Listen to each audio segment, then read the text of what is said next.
फिर ये थी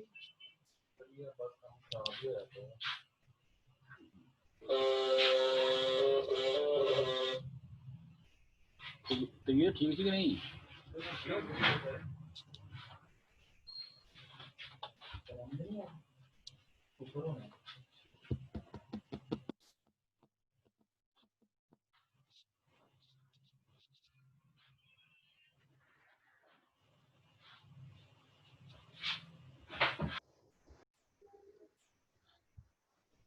बिस्मिल्लाहिर्रहमानिर्रहीम। जैसा कि आपके सामने ये जो चैप्टर है नया 21 बर्ड्स के बारे में है। इसमें हम फीदर्स बर्ड के इनकी फ्लाइट का मैकेनिज्म और इनकी एंडोथर्मी कि ये अपने आप को कैसे टेम्परेचर को मेंटेन रखते हैं, ये स्टडी करेंगे। तो इसमें सबसे पहले कि इसमें हमें किस तरह का कॉन्सेप्ट हमें मिलेगा, ये देखें। Fossils of the earliest birds clearly show reptilian features. जो सबसे पहले फॉसिल्स हमें मिलते हैं उनमें कुछ ऐसे फीचर्स हैं जो कि रेप्टाइल्स के हैं। तो इस तरह देखें, fossils of Archaeopteryx, Sinornis and Eoalulavis give clues to the origin of flight in birds. ये तीन मुख्तलिफ बर्ड्स हैं, इनके फॉसिल्स की स्टडी से हमें क्लूज मिलते हैं, इशारे मिलते हैं कि बर्ड्स में फ्लाइट का ओरिजिन हुआ और किस तरह से हुआ, ये हम डिटेल से आगे देखेंगे। तो integumentary skeletal muscular and gas exchange system of birds are adopted for flight. ये सारे सिस्टम बर्ड्स के इस तरह से अडॉप्टेड हैं ताकि बर्ड्स को उड़ने में आसानी हो। एंड एंडोथर्मिक टेम्परेचर रेगुलेशन, और ये सारे सिस्टम एंडोथर्मी में मुआवन हैं, यानी इसके बर्ड्स के टेम्परेचर को मेंटेन रखने में इनका रोल है। और टेम्परेचर को मेंटेन रखने से बर्ड्स को बड़ी कामयाबी मिली। ये हर जगह पे पहुंच सकते हैं, हर तरह के हैबिटेट में पहुंच सकते हैं। जो बहुत ज़्यादा ठंडा है वहाँ भी और जो ज़रा गर्म है वहाँ भी। ये अपनी बॉडी के टेम्परेचर को जैसे हम इंसान मेंटेन रखते हैं, इसी तरह ये भी मेंटेन रखते हैं। Large regions of the brain of birds are devoted to integrating sensory information. इनके ब्रेन का बड़ा हिस्सा सेंसरी इंफॉर्मेशन को इंटीग्रेट करने के लिए है। इंटीग्रेट का मतलब ये होता है कि डिसीजन लेना, ताकि अपना जो इंफॉर्मेशन मिल रही है माहौल से उसके मुताबिक ऐसे डिसीजन लेना जिससे एनिमल की सर्वाइवल यकीनी रहे। तो इस तरह से इनके ब्रेन का एक बड़ा हिस्सा वो इंटीग्रेशन के लिए है, सेंसरी इंफॉर्मेशन की। Birds complex mating system and behavioral patterns increase the chances of offspring survival। इनका मेटिंग सिस्टम कम्प्लेक्स है और फिर कह लें कि इनके जो बिहेवियरल पैटर्न्स हैं वो इस तरह के हैं कि ये अपने ऑफस्प्रिंग की सर्वाइवल को यकीनी बनाते हैं, जिसे कहते हैं ना पंजाबी में जान लड़ा देना। तो ये अपने बच्चों की खातिर बहुत कुछ करते हैं, ये भी हम देखेंगे। फिर देखें माइग्रेशन एंड नेविगेशन। ये माइग्रेशन क्या है? बर्ड का एक जगह को छोड़ के दूसरी जगह पे आना आर्जी टाइम के लिए, ब्रीडिंग जो प्लेसेस हैं उनको छोड़ के विंटरिंग ग्राउंड्स में आना और फिर वापस जाना। तो जब आना है और जाना है तो ज़ाहिर है नेविगेट करना है, उड़ना है। Allow birds to live, feed and reproduce in environment favourable to the survival of adults and young. तो अभी हम आगे देखेंगे कि ये माइग्रेशन करते हैं तो अपनी सर्वाइवल को यकीनी बनाने के लिए, बहुत सर्द मौसम से बचने के लिए। तो ये सारे मैकेनिज्म हम अभी स्टडी करेंगे। यहाँ एवोल्यूशनरी पर्सपेक्टिव के हवाले से बात की जाए तो बर्ड्स में ये ड्राइविंग ऑफ बर्ड्स हमें बर्ड्स की ड्राइंग जगह जगह पे मिलती हैं। अगर हम ये फ्रांस और स्पेन के जो सॉदर्न वॉल्स ऑफ केव्स हैं, गारें देखें, तो गारों के अंदर लोगों ने अपने अपने ज़माने में अपने अपने शौक़ के मुताबिक परिंदों की ड्राइंग बनाई हुई हैं। Bird images of ancient Egyptian and American cultures. तो वहाँ उस वक्त पुराने लोगों में ये कल्चर होगा कि वो बर्ड्स को पसंद करते होंगे, इनकी तस्वीरें, इनकी ड्राइंग बनाते होंगे, तो आज भी हमें गारों में मिलती हैं। And the bird images in biblical writing are evidence that humans have marveled at birds and bird flight for thousands of years.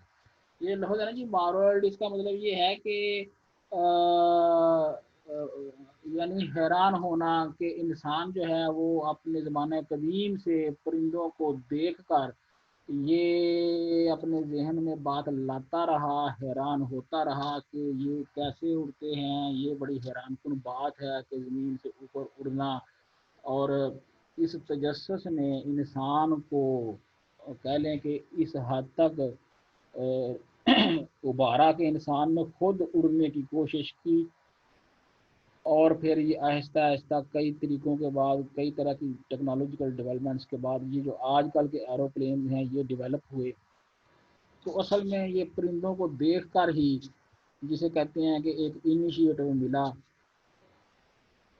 ये Leonardo da Vinci early drawings of flying machines to Orville, ये साइंसदानों के नाम हैं। First successful powered flight, ये इस 1903 में पहली फ्लाइट बनी।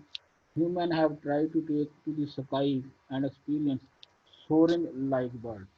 सोरिंग का मतलब भी ये है कि परिंदों की तरह उड़ना।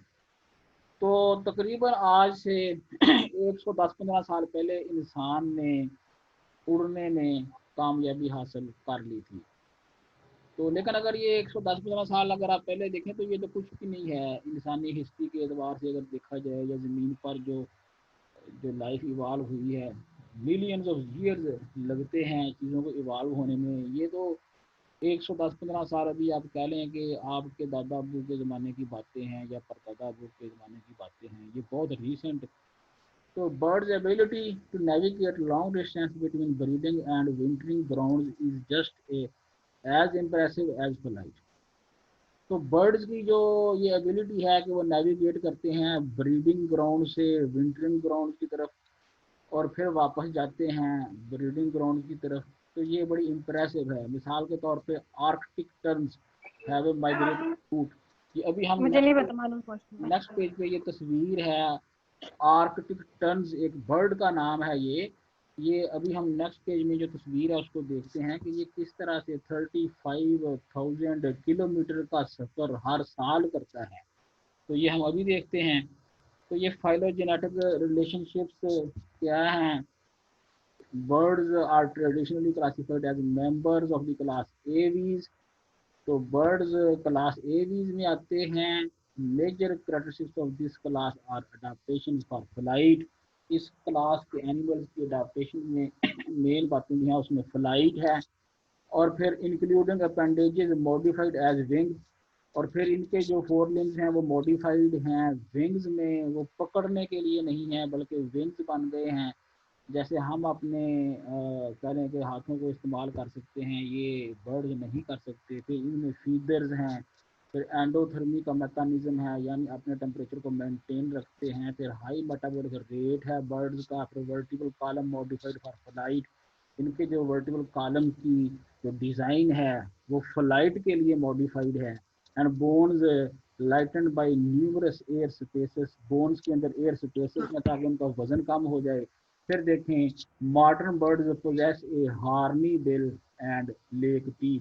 इनकी चूंच है, जबड़ों की जगह पे इनके पास चूंच है, हार्नी बिल है, और इस चूंच के अंदर टीथ नहीं है ताकि इनका वजन कम रहे। ये सारी जो है ना चीज़ें ये इनके वजन को कम करने के लिए, क्योंकि इन्होंने उड़ना है, जितना वजन कम होगा इनके लिए उतनी आसानी होगी। अभी मैं बात कर रहा था बर्ड की कि नेक्स्ट पेज में मैं आपको दिखाऊंगा। ये देखें, ये जो बर्ड ऊपर बना हुआ है ना, ये है birds were derived from the Archosaur lineage of ancient reptiles. तो ये एंशियंट रेप्टाइल्स से बर्ड्स कह लें कि डिराइव्ड हैं। रेप्टाइल्स से आपको पता है कि बर्ड्स बने हैं एक तरफ, दूसरी तरफ मैमल्स बने हैं। तो adaptation for flight include appendages modified as wings. अभी मैंने ये आपको बताया, feeders, endothermy, high metabolic rate, vertical column modified for flight, bones lightened by numerous air spaces. फिर देखें, flight has given birds like this Arctic tern the ability to explore sources unavailable to other vertebrates। क्योंकि ये उड़ सकते हैं तो ये वहां भी पहुंच जाते हैं जहां दूसरे वर्टिब्रेट्स नहीं पहुंच सकते। यानी आप ये कह सकते हैं कि इनकी फीडिंग रेंज बहुत ज़्यादा है, तो ये उड़ने से इनको ये कामयाबी मिली है। Migration route of the Arctic tern, Arctic tern breed in northern North American, Greenland and the Arctic. ये आप देखें तस्वीर में आपको कुछ बात समझ आएगी। ये येलो कलर का इसकी ब्रीडिंग प्लेसेस हैं, ये आपको नज़र आ रही हैं। और फिर देखें विंटर ये रेड कलर के एरिया में गुजारता है यहाँ पे। और फिर रिकवरी पॉइंट इसके ये हैं, यहाँ वापस आता है। ये माइग्रेशन रिकॉर्ड है, सबज लाइनें सारी इसकी। ये देखें कि ये कितना लंबा रूट हर साल अपनाता है। एरो की डायरेक्शन की तरफ आप उसको देखेंगे तो आपको समझ आएगी। ये डायग्राम जो है ये जस्ट एक आपको कंसेप्ट देने के लिए है कि बर्ड्स अपनी ब्रीडिंग ग्राउंड्स से मूव करते हैं विंटरिंग ग्राउंड में, ताकि जो कह लें कि उनका ज़्यादा लो टेम्परेचर है उसके दौरान उनकी डेथ ना हो जाए। वो माइग्रेट करते हैं, माइग्रेट से पहले वो अपनी बॉडी में फैट्स को जमा करते हैं, क्योंकि उनको दौरान सफ़र उनको खुराक इतनी तो नहीं मिलती ना, तो फिर वो अपनी बॉडी में जमा शुदा फैट्स को इस्तेमाल करते हैं। और फिर कह रहे हैं कि ये 35,000 किलोमीटर का जो सफ़र बनता है आने और जाने का, ये हर साल ये बर्ड्स ये काम सर अंजाम देते हैं। तो ये बर्ड जो है इसकी ये देखें ऊपर तस्वीर बनी हुई है। तो यहाँ ये बताया जा रहा है कि like the crocodilian birds have descended from ancient archosaurs. यानी क्रोकोडाइल्स की तरह बर्ड्स आर्थ्रोसॉर्स से बने हैं। Other flying reptiles in this evolutionary lineage, ये pterosaurs and pterodactyls are ruled out. इनको हम बीच में से निकाल देते हैं क्योंकि इनकी जो एंसेस्ट्री है उसमें these reptiles lost an important avian feature. In reptiles के पास एक अहम एवियन फीचर नहीं है। क्या है वो? क्लेविकल।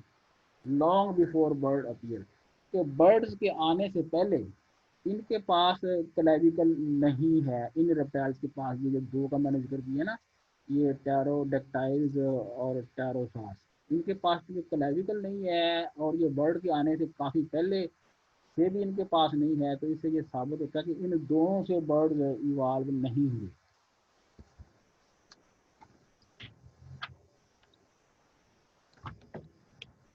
तो ये थोड़ी सी जनरल बातें लिखी हैं आगे। Ancient birds and the evolution of flight.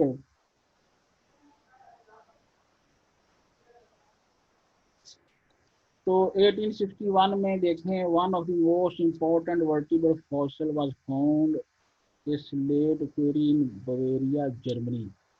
1861 इस वक्त देखें कि जर्मनी में कुछ हमें फॉसिल मिले। It was a fossil of pigeon sized animal that lived during the Jurassic period about 150 million years washroom ago। जाएगी तो कर देगा। 150 मिलियन साल पहले हमें ये पंखा ना चला, शादी 1861 पड़ी में है पहले। कौन कौन आया?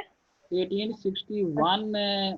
तो ये बेटे माइक बंद कर दें, अगर कोई क्वेश्चन करना हो तो माइक खोल लिया करें, अदरवाइज माइक को बंद रखा करें। तो मेरे भाई मैं बात कर रहा था कि 1861 में हमें कुछ फॉसिल मिले जो 150 मिलियन ईयर्स अगो एक कह लें कि पिजन साइज्ड एनिमल है, बर्ड है, उसके ये फॉसल्स हैं। It had a long reptilian tail. इसमें कुछ करेक्टर्स ऐसे हैं, ये देखें, इसमें लॉन्ग रेप्टिलियन टेल है एंड क्लाड फिंगर्स हैं। इसकी जो पर हैं उनके ऊपर फिंगर्स नजर आ रही हैं। अभी आपको नेक्स्ट पेज में तस्वीर दिखाएंगे तो इनमें रेप्टाइल्स की तरह की टेल है। The complete head of this specimen was not preserved. ये जो सबसे पहला फॉसिल मिला है उसमें इसका हेड अच्छी तरह से नहीं प्रिजर्व हो सका, but imprints of feathers on the tail and on short round wings were the main evidence that this was the fossil of an ancient bird. लेकिन कुछ टेल के फीदर्स और राउंड विंग्स इसके इस तरह के नजर आते हैं कि ये सबूत है एक किस्म का कि ये एंशिएंट बर्ड का फॉसिल है। तो इसका नाम आर्कियोटीरेक्स है। ये वही बर्ड है जो आपने एफएससी में पढ़ा एंशिएंट बर्ड के तौर पे। ये सबसे पहला बर्ड है जिसका फॉसिल मिलता है। और फिर देखें 16 ईयर्स लेटर, 16 साल के बाद, मोर कंप्लीट फॉसिल वाज, इसी का दोबारा एक मुकम्मल फॉसिल मिल जाता है। पहले जो 1861 में मिला था उसमें कुछ हेड रीजन डैमेज था, नहीं वो उसका पहले मुकम्मल नहीं था, लेकिन 16 साल के बाद मुकम्मल फॉसिल मिल जाता है। Revealing teeth in beak like jaws, और उसमें क्योंकि उसका हेड रीजन भी है तो उसके जाज में टीथ के सबूत मिलते हैं। फोर लेटर डिस्कवरीज, इसके बाद 4 और डिस्कवरीज होती हैं इसी वर्ड की, आर्कियोटीरक्स की। और फिर वो मजीद हमें तकवीत देती हैं इस आइडिए की कि ये रेप्टाइल्स से बर्ड्स इवाल्व हुए हैं, यानी कि रेप्टाइल्स इनके एंसेस्टर हैं। मोस्ट जोलॉजिस्ट कंसीडर आर्कियोटीरक्स, ये हाँ ठीक है,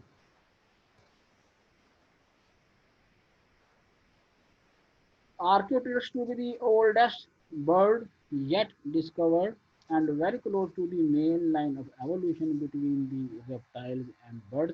तो आर्कियोटीरेक्स के फॉसल्स को स्टडी करने से, उसके लाइफ स्टाइल को समझने से ये बात वाज़ेह होती है कि ये जो बर्ड्स हैं ये रेप्टाइल्स से इवाल्व हुए हैं। अब देखें interpretation of the life style of Archaeopteryx. इस बर्ड के लाइफ स्टाइल को अगर हम इंटरप्रेट करें, उस पर गौर करें, have been important in the development of hypothesis on the origin of flight. तो हमें ओरिजिन ऑफ फ्लाइट के हाइपोथेसिस को समझने में मदद मिलती है। तो असल में देखें, ये इसके स्केलेटन के बारे में कुछ बातें की गई हैं कि clavicle of Archaeopteryx were well developed and probably provided points of attachment for wing muscle. तो इसकी क्लेविकल के साथ इसके विंग मसल्स अटैच होते हैं। इसकी sternum, wing bones and other sites for flight muscle attachment were less developed than in. कुछ चीज़ें इसमें मॉडर्न बर्ड्स की निस्बत लेस डेवलप्ड हैं, क्योंकि ज़ाहिर है वो अभी इनिशियल बर्ड है, रेप्टाइल्स से इवाल्व हो रहा है। तो उसमें कुछ करेक्टर्स रेप्टाइल्स के हैं, कुछ बर्ड्स के हैं, लेकिन ज़ाहिर है वो आजकल के मॉडर्न बर्ड्स की तरह तो नहीं है। These observations indicate that Archaeopteryx may have primarily been a glider। ये बातें शो करती हैं कि आर्कियोटीरेक्स ग्लाइडर बर्ड था, यानी कि अपने पर फैला के उनको कहने के फिक्स हालत में रखता और वो उड़ता। तो जो फ्लैपिंग फ्लाइट मैकेनिज्म है ये बाद में इवाल्व हुआ। फ्लैपिंग का मतलब ये होता है परों को फड़फड़ाना। परों को अगर फड़फड़ाया जाए तो जो फ्लाइट है उसमें तेज़ी आती है और बर्ड जो है वो हाइट भी गेन करता है। लेकिन अगर सिर्फ ग्लाइड किया जाए तो बर्ड एक ही लेवल पे मूव करता रहता है। अक्सर आपने देखा होगा ये चीलें जो हैं, बड़े बर्ड जो वल्चर्स वगैरह हैं, ये ज़्यादातर ग्लाइड करती हैं। ये अपने परों को बड़ा कम फड़फड़ाती हैं। जब इन्होंने ऊपर जाना होता है, हाइट गेन करनी होती है, तो वो फ्लैपिंग करती हैं। अदरवाइज सिर्फ परों को फैलाए, अपनी सिर्फ टेल को थोड़ा बहुत दाएं बाएं करके ये मुड़ती भी हैं, दाएं हो जाती हैं या बाएं, और एक ही लेवल पे ये ग्लाइड करती रहती हैं। तो ये देखें, ये बड़े काम की बातें हैं। सम zoologists think that the clawed digits of wings may have been used to climb trees। ये जो एंशिएंट बर्ड्स हैं, अभी हम जिक्र कर रहे थे आर्कियोटूरिक्स का, तो उसमें जो क्लाड विंग्स हैं, जो डिजिट्स वहां पे नजर आती हैं, वो हो सकता है कि ट्रीज के ऊपर क्लाइंब करने के लिए या ब्रांचेस के ऊपर क्लिंग करने के लिए हों। A sequence in the evolution of flight may have involved jumping। तो उस वक्त के बर्ड्स ने फिर जंप करना शुरू किया होगा फ्रॉम ब्रांच टू ब्रांच, या ब्रांच टू ग्राउंड, या फिर क्या किया होगा, सम लेटर पॉइंट, कुछ वक्त और गुजरा होगा, ग्लाइडिंग इवॉल्व, परों को फैला के उड़ना सीख लिया बर्ड ने, और कुछ और वक्त गुजरा, फिर क्या हुआ, वीक फ्लैपिंग सप्लीमेंटेड ग्लाइडिंग, के दौरान ग्लाइडिंग थोड़ा बहुत परों को फ्लैप करना यानी कि फड़फड़ाना शुरू किया होगा एफिशिएंसी के लिए। एंड फाइनली, और फिर बिल आखिर, विंग पावर्ड फ्लाइट इवॉल्व, और फिर बिल आखिर ये फ्लैपिंग मैकेनिज्म इवॉल्व हो गया। तो मेरे भाई ये माइक माइक बंद, तो माइक बंद मेरे कर दिया ख्याल से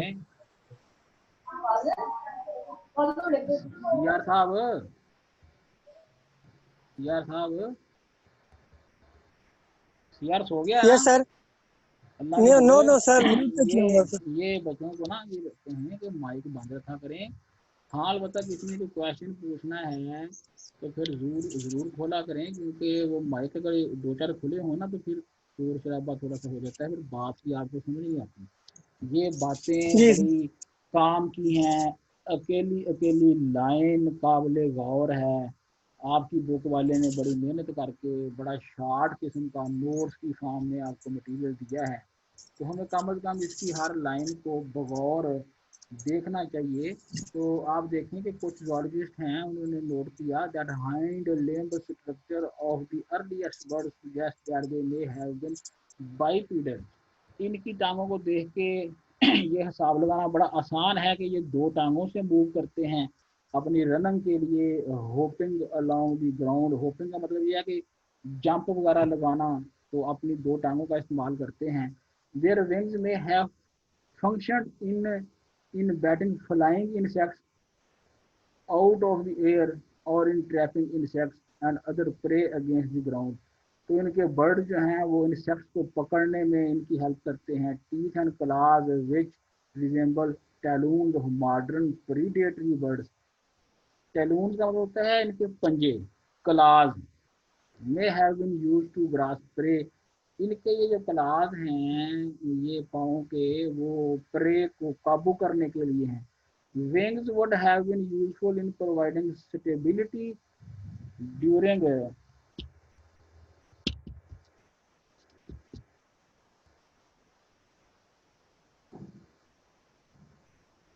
हाँ इधर कुछ नहीं है, नेक्स्ट पेज पे ही है फिर।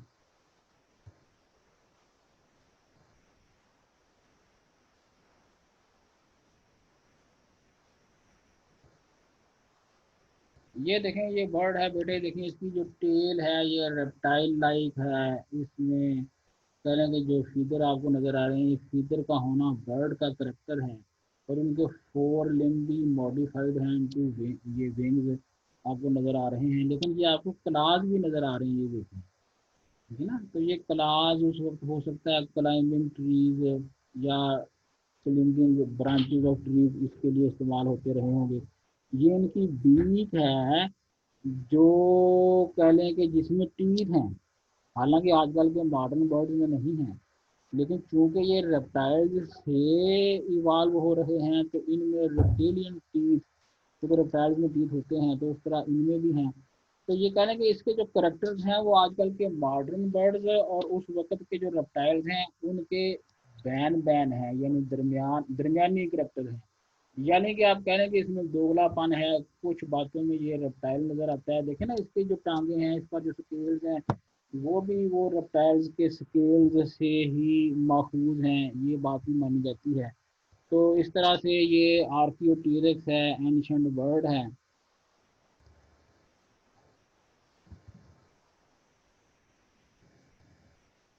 In addition to some primitive dinosaur-like characteristics, Sinornis, अब देखें जो आर्कियोटीरेक्स है, अभी जिसकी तस्वीर मैंने आपको दिखाई, ये 150 मिलियन ईयर्स अगो ये वाला फॉसिल मिला जिसको स्टडी किया गया। फिर उसके 15 मिलियन साल के बाद, यानी आज से 135 मिलियन ईयर्स पहले, आज से 135 मिलियन ईयर्स ओल्ड, यानी कि पहले बर्ड के मिलने के 15 मिलियन ईयर्स बाद क्या हुआ? In addition to some primitive dinosaur-like characteristics, Sinornis had characteristics similar to those of modern. एक और बर्ड मिला साइनोर्निस जिसके करेक्टर्स आजकल के मॉडर्न बर्ड्स के ज़्यादा करीब हैं, including a shortened body and tail. उसकी बॉडी भी शार्ट है, साइनोर्निस की टेल भी शार्ट है, and sternum with large surface area for flight muscle. तो क्लास व रिव्यूज, जो क्लास हैं जो कि एक रेप्टिलियन करेक्टर है, वो साइनोर्निस में मजीद रिड्यूस हो गए। And the fore limbs were modified to permit the folding of the wings at rest, और जो विंग्स हैं उनको एट रेस्ट कंडीशन में फोल्ड करने के लिए फोर लिम्स इवाल्व हो गए। तो फिर क्या हुआ? These characteristics all indicate that powered flight was well developed in birds 135 million years ago. तो इस तरह से ये बात समझ में आती है कि बर्ड्स ने 135 मिलियन ईयर्स अगो अच्छी तरह से फ्लाई करना सीखा हुआ था या सीख लिया था। तो ये देखें कितने काम की बातें हैं, इतनी पुरानी ज़माने की बातें जिस वक्त आप नहीं थे, बल्कि इंसान ही नहीं थे, वो बातें आपके सामने हैं जिनको आप समझ रहे हैं।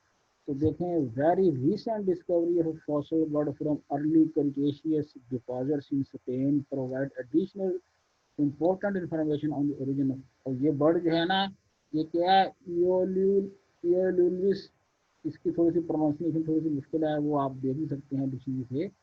तो ये मीटिंग आपकी कुछ मिनट के बाद ख़त्म हो जाएगी, तो फिर कह लें कि हम नेक्स्ट पीरियड में और देखेंगे।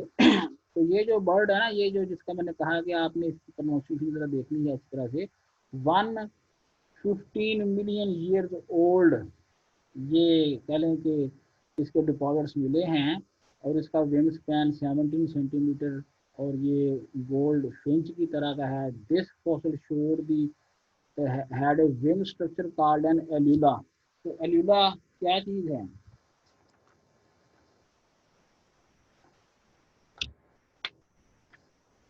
ये फ्रीली मूविंग फर्स्ट डिजिट है, जिसको आप बर्ड का थंब कह सकते हैं, और उसके साथ 3 to 5 small flight feature attach होते हैं with exact number dependent on the species. These also are minor features overlying the flight features। Flight features के ऊपर ये माइनर फीचर्स भी हैं। तो अब देखें, अब बात आ गई मॉडर्न बर्ड्स पे कि मॉडर्न बर्ड किस तरह फिर डिस्कवर हो गए। तो ये वाले जो मैंने अभी बताए हैं कि आर्कियोटीरेक्स, साइनोर्निस और Eoalulavis provide the only evidence of the transition between reptiles and birds. ये तीनों बर्ड्स जो हैं, ये रेप्टाइल्स और बर्ड्स के दरमियान ये ट्रांजिशन के एविडेंस शो करते हैं, यानी ये शो करते हैं कि किस तरह से रेप्टाइल्स के कैरेक्टर्स बर्ड में आए, और फिर बर्ड के कैरेक्टर्स किस तरह मज़ीद बेहतर होकर मॉडर्न बर्ड्स इवाल्व हुए। Zoologists do not know, however, whether or not one of these birds is the direct ancestor। अभी तक zoologists ये सबूत से नहीं कह सकते, कन्फर्म नहीं कर सकते कि इन तीनों में से कौन सा सही एंसेस्टर है, क्योंकि ये ज़माने पुराने की बातें हैं। तो इसमें ये अंदाजे ही लगाए जाते हैं, ताहम ये अंदाजे सबूत के साथ विद एविडेंस होते हैं मिसाल के तौर पे आप देखें कि मॉडर्न बर्ड की टेल आर्कियोटीरक्स की टेल की तरह नहीं है, मॉडर्न बर्ड में टीथ नहीं है, मॉडर्न बर्ड के विंग के ऊपर कलाज नहीं है। तो आर्कियोटेरिक्स में अगर हैं और साथ ही ये अगर रेप्टाइल्स के करेक्टर हैं, तो फिर ये बात तो साबित हो गई कि ये जो बर्ड है आर्कियोटेरिक्स, ये ना रेप्टाइल है ना ये मॉडर्न बर्ड की तरह है, बल्कि ये दरमियान में आता है। तो इस तरह से विद एविडेंस साइंटिस्ट जो हैं वो ये हिसाब और अंदाजे लगाते हैं कि इस तरह से रेप्टाइल्स से बर्ड्स बने होंगे। तो देखें ना, उसके बाद देखें variety of fossil birds for the period between 100 million and 70 million years ago has been found. Some of these birds were large, flightless birds. Others were adapted for swimming and diving, and some were flyers. कुछ ने swimming सीख ली birds ने, कुछ ने diving सीख ली, कुछ ने उड़ना सीख लिया। तो ये जो आर्कियोटीरक्स है had reptile like teeth. Most of the lineage that these fossil represent became extinct. बहुत सी लाइनें इसमें एक्सटिंक्ट भी हो गई हैं जो हमारी नज़रों के सामने नहीं हैं। Along with the dinosaur at the end of Mesozoic era. तो साथ ही जो डायनासोर हैं वो भी एक्सटिंक्ट हो गए, वो भी हमें नज़र नहीं आते। तो अब ये बताया गया कि इनके 27 ऑर्डर्स हैं, और फिर इनके कहने के dependent on the classification system, characteristics, behavior, songs, anatomical differences and ecological niches distinguish order। यानी कि ये 27 ऑर्डर्स हैं, उनमें इनकी ये जो 4-5 बातें हैं, इकोलॉजिकल बिहेवियर, सॉन्ग, कुछ इनके एनाटॉमिकल डिफरेंसेस हैं और इकोलॉजिकल निशेस के इनके अंदर जो हैं डिफरेंसेस हैं। इस बिना पे 27 इसके ऑर्डर जो है ना बर्ड्स के मौजूद हैं। तो ये मेरे ख्याल में अगला टॉपिक मैं शुरू करूंगा तो वो ख़त्म नहीं होगा, 2-4 मिनट में इसमें ख़त्म हो जाना है। तो मेरे भाई आपने ये चैप्टर शुरू किया है आज नया।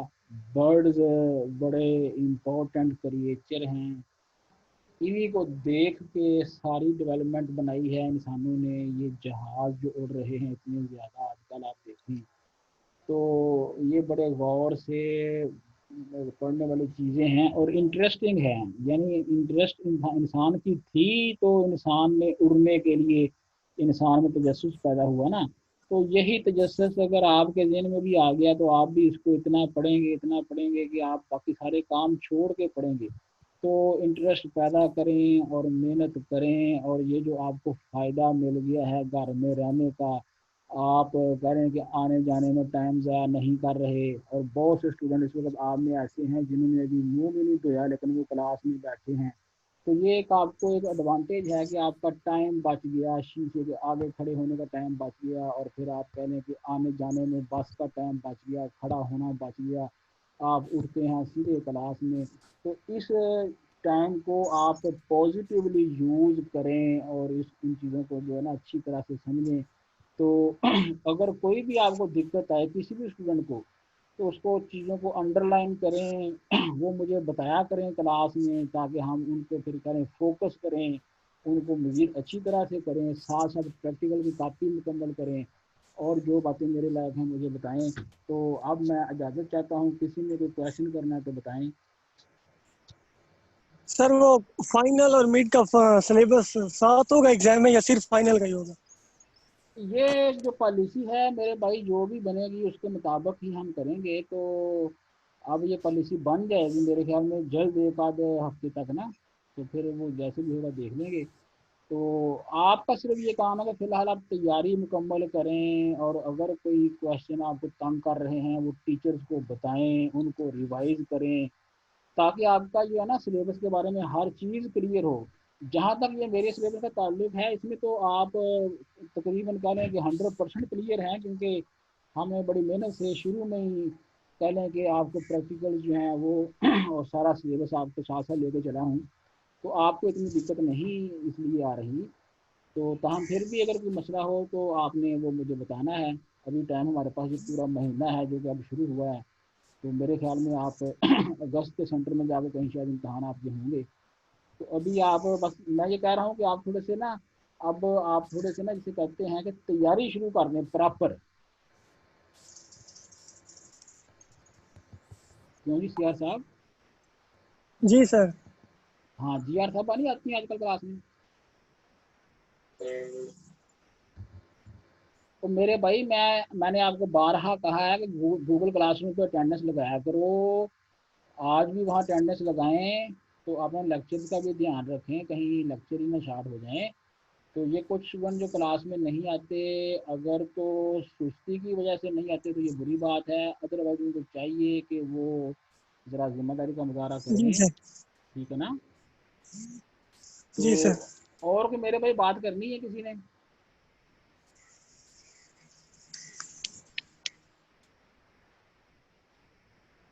हेलो? जी सर। और कोई बात किसी ने करनी है या मैं अल्लाह हाफिज कह दूं? नो सर, कुछ नहीं है। चलें ठीक है शुक्रिया। मेरे भाई, अल्लाह हाफिज।